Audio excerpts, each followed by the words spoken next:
நாடாளுமன்றங்களில் சட்டமன்றங்களில் அது வீற்றிருந்த காலங்களும் உண்டு, வீற்றில்லாத காலங்களும் உண்டு. ஆனால் எப்பொழுதுமே அது நாட்டின் இறையாண்மை, தேசத்தின் ஒற்றுமை, உழைப்பாளி மக்களின் உரிமை, இந்தியாவினுடைய சமூக நல்லிணக்கம் என்றுதான் அது எப்பொழுதுமே போராடி வந்திருக்கிறது, குரல் எழுப்பி வந்திருக்கிறது. எனவே சட்டமன்ற நாடாளுமன்ற எண்ணிக்கைகள் ஏற்ற இறக்கங்களாக இருந்தாலும் கம்யூனிஸ்டுகள் எப்பொழுதும் தங்களது உரிமைகளை, அரசியல் கடமைகளை என்றைக்கும் கடந்து சென்றதில்லை. அந்த வகையில் சட்டமன்றத்தில் நாடாளுமன்றத்தில் இடம் வேண்டும் என்று நாங்கள் கோருவதற்கே காரணம், உழைக்கும் மக்களின் குரல் அங்கே ஒலிக்க வேண்டும், ஒடுக்கப்பட்ட மக்களின் குரல் அங்கே ஒலிக்க வேண்டும். ஜனநாயக விழுமியங்கள் எப்பொழுது பாதிக்கப்பட்டாலும் அதற்கு எதிரான குரல் அங்கே ஒலிக்க வேண்டும் என்கிற அரசியல் நிலையில்தான் நாங்கள் கூட்டணி அமைக்கிறோம், பேச்சுவார்த்தைகளை நடத்துகிறோம். திமுகவுடன் 3 கட்ட பேச்சுவார்த்தை நடத்தினோம். நாங்கள் கேட்டது, கடந்த முறையில் 6 இடங்களில் போட்டியிட்டோம், அதைவிட கூடுதல் வேண்டும் என்று நாங்கள் கேட்டோம். அதற்குரிய தார்மீகம் கம்யூனிஸ்ட் கட்சியிடம் இருக்கிறது. நாடு முழுவதும் கிளைபரப்பு இருக்கிறோம், அமைப்பாக இருக்கிறோம், அரசியலாக இருக்கிறோம். வெறும் நாடாளுமன்ற சட்டமன்ற எண்ணிக்கைகளை வைத்து எங்களை மதிப்பீடு செய்யக்கூடாது என்று நாங்கள் கேட்டுக்கொண்டோம். 3 கட்ட உரையாடல், பின்னர் முதல்வர், நிறைவாக எல்லாவற்றுக்கும் மதிப்பளித்து முதல்வர். பல்வேறு கட்சிகள் இணைந்திருக்கிற காரணத்தினால் நாங்கள் உட்பட எல்லோரும் குறைத்துக் கொள்கிறோம். எனவே நீங்கள் ஒத்துழைக்க வேண்டும் என்று அவர் கேட்டுக்கொண்டார். அந்த அடிப்படையில் 6வது நீங்கள் பரிசீலிக்க வேண்டும் என்று நாங்கள் கேட்டோம். நிறைவாக அதற்கும் வாய்ப்பில்லை, ஒத்துழைக்க வேண்டும் என்று கேட்டதற்கு இணங்க இந்திய கம்யூனிஸ்ட் கட்சி 5 இடங்களில் தமிழக முதல்வரோடு இன்றைக்கு, திமுக தலைவரோடு இன்றைக்கு நாங்கள் ஒப்பந்தத்தில் கையெழுத்திட்டிருக்கிறோம். மீண்டும் சொல்கிறோம், இது 5 இடம் என்பது 6 இடம் என்பது 5 என்பது கட்சி அணிகளை சோர்வடை செய்யும். ஆனாலும் கூட அதற்கு மேல் எங்களுக்கு அரசியல் இருக்கிறது. பிஜேபியை வீழ்த்துவது என்கிற அந்த அரசியலில் சில நேரங்களில் நாங்கள் இப்படி எங்களுக்குரிய இடங்களை கூட நாங்கள் கடந்து செல்கிறோம். ஆனால் எங்களுடைய அரசியல் நிலையிலிருந்து நாங்கள் ஒருபோதும் கடந்து செல்ல மாட்டோம். பிஜேபியை வீழ்த்த வேண்டும் என்பது தமிழகத்தின் எதிர்காலத்தை காப்பது மட்டுமல்ல, இந்திய நாட்டின் சட்டத்தின் ஆட்சி முறையை, ஜனநாயக நாடாளுமன்ற முறைமையை, எல்லாவற்றுக்கும் மேலாக உலகில் வேறெந்த நாட்டிலே நிலவாத ஒரு கூட்டு செய்வ ஒற்றுமை இயல்பு நிலவுகிறது அல்லவா, அதை சிதைக்க துடிக்கிறது பிஜேபி கருத்தியல்.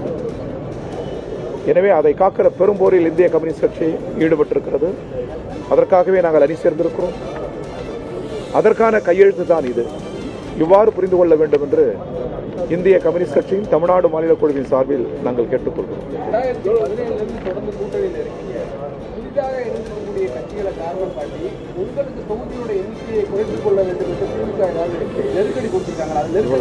ஒரு உண்மையை சொல்ல வேண்டும்.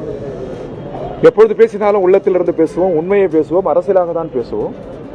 ஒரு 4 கட்ட பேச்சுவார்த்தையில் ஒருபோதும் எங்களை திமுக நிர்பந்திக்கவில்லை, வேண்டுகோள் தான் விடுத்தார்கள்.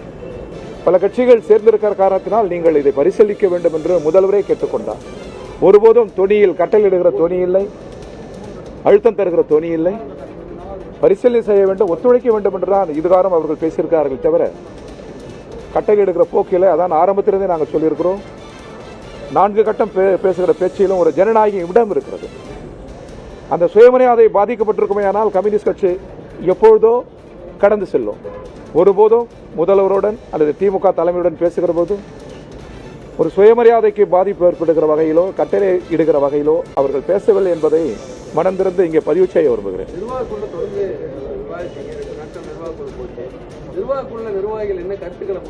இல்லை, கம்யூனிஸ்ட் கட்சியில் ஒவ்வொரு நிர்வாகிகள் என்ன கருத்துக்களை சொன்னார்கள் என்பது சொல்வது ஏற்புடையதல்ல.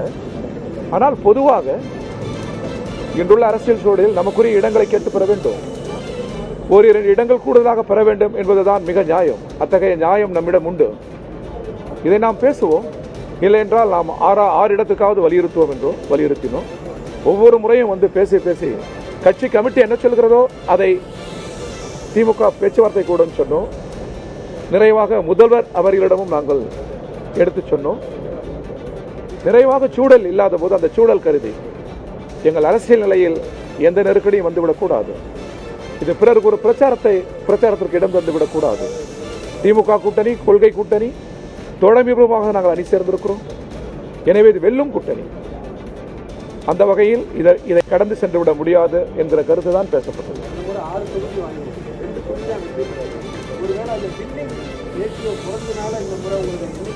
இல்ல அப்படியெல்லாம் இல்ல, நேற்று போல் இன்று இருக்காது. பல கட்சி இயங்கும் முறையில் வெற்றி தோல்வி மிக இயல்பானது. எங்களை அந்த வெற்றி தோல்வியில் வைத்து எடைபடக்கூடாது. நாடாளுமன்ற சட்டமன்ற எண்ணிக்கை வைத்து எடைபடக்கூடாது. எங்கள் குரலும் எங்கள் மூச்சும் ஒடுக்கப்பட்ட மக்கள், ஏழை எளியவர்களின் கோரிக்கையில் அடங்கியிருக்கிறது. அதை நிறுத்த யாருக்கும் சக்தி இல்லை. அந்த குரல் ஒலித்துக் கொண்டே இருக்கும். கம்யூனிஸ்ட் கட்சி தார்மீக காரணங்கள் இருந்தாலும் தங்களுடைய இடத்தை விட்டு கொடுத்து 5 குறைச்சிட்டு இருக்காங்க.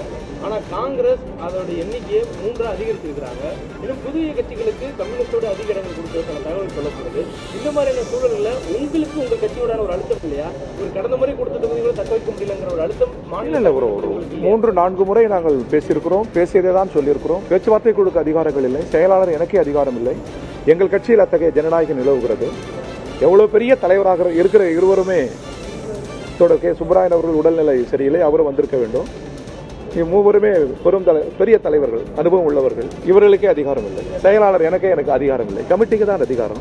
எனவே கமிட்டி சொல்வதை திமுக தலைமையிடம் சொல்லி, திமுக தலைமை சொல்வதை கமிட்டியிடம் சொல்லி, இவ்வளவு நாங்கள் பேசுவது என்பதே போராடுகிறோம் என்பதை காட்டுகிறது அல்லவா? சூழல் இடம் தரவில்லை. இதை ஒரு பின்னடைவாகவோ இழப்பாகவோ நாங்கள் கருதவில்லை. அரசியலில் நாங்கள் வெற்றி பெற வேண்டும். அது எழுகிற போது காலம் அதற்கான விடைகளை தரும். எங்களை பொறுத்தவரை நாங்கள் எதற்கும் இடரவில்லை. எங்கள் குறி பிஜேபியை வீழ்த்துவது. பிஜேபியை வீழ்த்தி இந்தியாவுக்கே ஒரு நல்லதோர் அரசியல் திசையை காட்ட வேண்டும் என்கிற வேட்கையில் நாங்கள் இருக்கிறோம். இந்த மாதிரியான நீங்க ஒரு ஒற்றை குறிக்கோள், பிஜேபி ஒற்றை குறிக்கோள்ல திமுகவுடைய பிக் பிரதர் ஆட்டிட்யூடுக்குள்ள போறீங்களா அப்படின்னு? இல்ல, இது ஒற்றை குறிக்கோள் அல்ல. நீங்கள் எல்லாம் கற்றவர்கள், அறிவில் சிறந்தவர்கள். நாடாளுமன்ற ஜனநாயகத்தை பிஜேபி சிதைக்கிறது. நாடாளுமன்றம் என்பது என்ன? உலகத்தில் வேற எந்த நாட்டிலும் இல்லாத இந்திய நாடாளுமன்ற ஜனநாயகத்தை பிஜேபி சிதைத்து விட்டது. பெரும் குரல் வாக்கெடுப்பில் கைகளை உயர்த்தி மசோதாக்களை நிறைவேற்றுகிறார்கள். உலகத்தில் ஆக சிறந்த இந்த நாடாளுமன்ற ஜனநாயகத்தின் விழிமைகளை அடித்து நொறுக்குகிற பிஜேபி வீழ்த்துவதுதான் முதல் அரசியல் கடமை. அதை எளிதாக கடந்து செல்ல வேண்டாம் என்று கேட்டுக்கொள்கிறோம். இல்ல, அது ஒருபோதும் ஒரு பெரியண்ணன் போன்று அவர்கள் நடந்து கொள்ளவில்லை. அவ்வாறு யார் நடந்து கொண்டாலும், எத்தகைய உயரத்தில் இருந்தாலும் கம்யூனிஸ்ட் கட்சி அதை ஏற்காது. ஓகேவா? ஒருபோதும் இந்தியாவிலேயே மாறாத சின்னம் கதிரறிவால் சின்னம் தான், இந்தியாவிலேயே தேசிய அளவில். எனவே அந்த சின்னம் மாறாது. அதை உயர்த்தி பிடிக்கும்.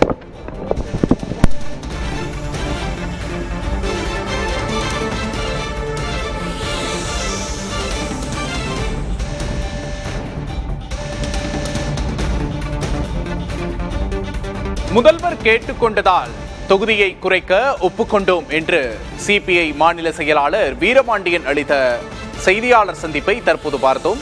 கூடுதல் கட்சிகள் இணைந்திருப்பதால் தொகுதிகளின் எண்ணிக்கையை குறைத்துக் கொண்டோம்.